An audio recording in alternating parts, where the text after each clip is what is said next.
Gene, you're here for many times in Outreach Schwarz.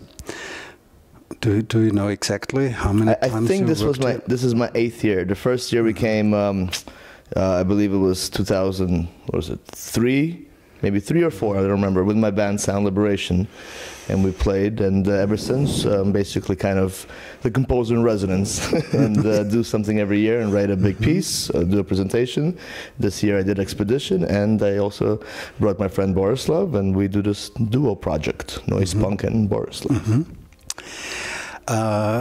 Borislav, I was very astonished to find your name in this festival, because as a music journalist I connected that with the classical music, the romantic music, but not with the jazz or with the punk.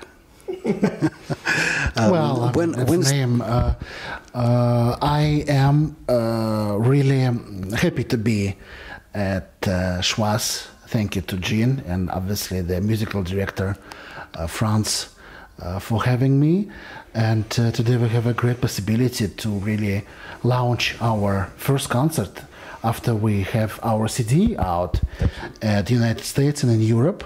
And it's Cello Lounge, and it's based basically from a long time ago when we become friends with Gene. I used to bring all my recordings of classical music from overseas, from Japan when I did a tour or so, and I share with my friend classical music. And once Gene just took Bach Adagio and put over sort of very interesting percussion sounds, I would say. And, you know, it started just like really naturally to basically, in my opinion, promote classical music. Let's say if we take example, Brahms' 4th Symphony. And Gene did incredible arrangement over this, and I begged him, can I please have this number and can I play, because I love Brahms and I want to play Brahms as I play double concerto or one of his sonatas with the same sound quality, but we bring modern sounds and percussive atmosphere, which makes, we can use word lounge or anything else as well. And I believe we drawn a really great amount of young people generation who will go and whistle maybe after our concert this beautiful theme. And next time they're in the concert hall, in the symphony space, they hear the melody and they're not afraid. They really gonna follow and make sort of decision for themselves that Brahms is not old and he is not out of the picture. And we're happy to have these incredible geniuses behind us who supports, and with Gene technology and his enormous, like he's a Superman, meaning how fast he is, because he's doing lots of things, and I would say everything live on a stage besides rapping and playing guitar. That's another talents of Gene. But this is really a very exciting for me aspect and interesting collaboration, because my cello and now 21st century end up in a very, very unpredictable places. Sometimes in a theater, in a movie theater, at ballet, at big band collaboration, where all the woodwinds, and you never could hear cello nearby. But we managed, and I did recently one of the Gene arrangement in Moscow. And I hope this project will really go and have future, and maybe we will do second CD and call it Suite, and it's good based on many, many different folk songs from around the world. And people maybe like to listen something on didgeridoo, but it could be on the cello.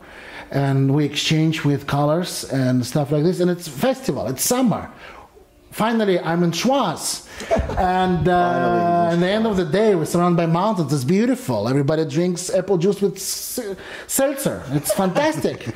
And, you know, we're having a great fun.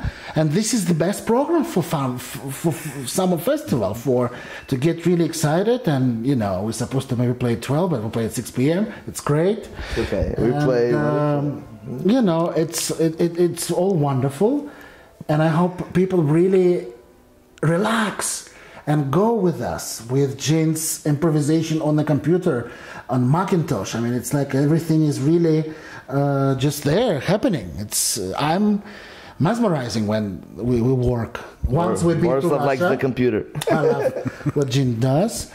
And I hope it's gonna work. I hope our CD will be really CD that people will love and will pay interest at least. That will be wonderful.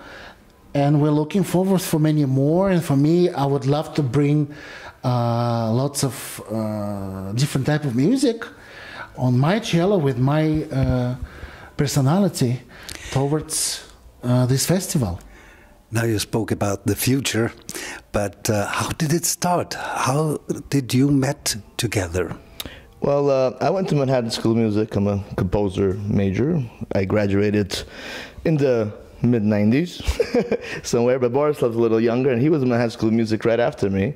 And we had a lot of mutual friends. And as Borislav said, you know, I would listen to a lot of recordings of his playing different, you know, he brought me, for instance, his Saint-Saëns cello concerto, and I took it, and I really, you know, and I love all these, you know, being a composer myself, you know, I studied this stuff, Mendelssohn being one of my favorite composers, but especially the Romantic era and all that, and the Saint-Saëns concerto, I took and put some beats in it, you know, and did like kind of what we do, and we started doing a lot of that with different recordings of his, and then I'm like, well, come over, let's just record you playing in my room, and you know, in my studio, and we did that, so we recorded and started mixing, and it's actually been about we've been recording this album for like 10 years, I mean, little by little, until we finally, like, we have enough material, let's release it. So this is how it started, you know, a long time ago, and both of us being Russian, it was an easy meeting, obviously, in New York. Yeah.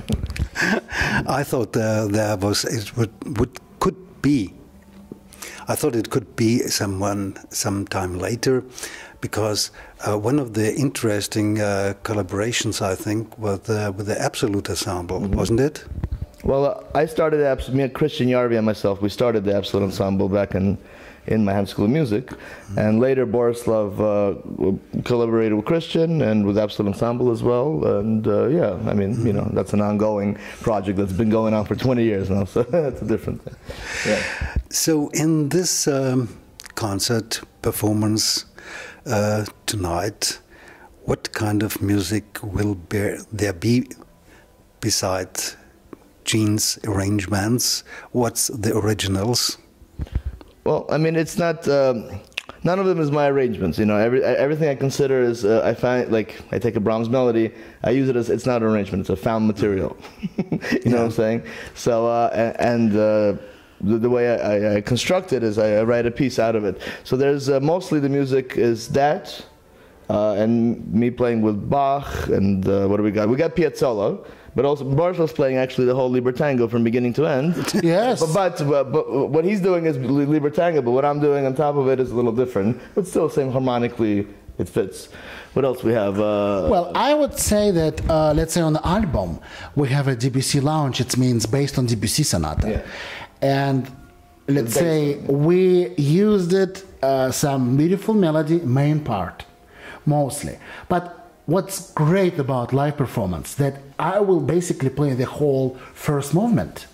And, you know, I discovered that it's really incredible fun to not only play around with 25 notes, but actually to have 4,000 and play during this like first hour appearance in Schwarz, and to add and make more music, more improvisation, and each time we're having rehearsal, we work with each other, we discover things, and... But he will play, before a couple of pieces, he will play some Bach, just straight ahead cello. Yeah, play some Boccherini. We do the Smeltzer jam. That's nice. Yes. And we have a little middle part where we just call it, we don't have a name for it, it's called Russian jam.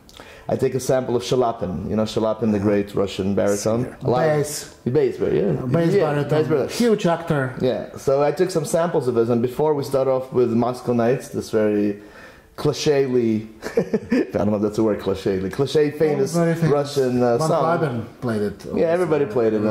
So we take this melody, and then we go into all these Russian samples, and Borislav plays as many Russian melodies as he could remember in the 5 and just out of his head. Sometimes he remembers once, he forgets, like, even those. Well, but I want to put also not only folk Russian songs, but also Tchaikovsky, some beautiful pieces from whatever he's been writing. Yeah, and but Russian influence. You know, it's sort of country associated musical devotion. You know, we just talk. We want to have some Russian. We have this. But I think this type of thing came from we played in Moscow a concert, and we were like, well, we should probably do something Russian, and we put that together there. So now we do it at every concert. Yeah, and it's vocalist Rachmaninoff, Tchaikovsky, some nocturne, and some really famous pieces, classical, and of course it's based on Russian folk.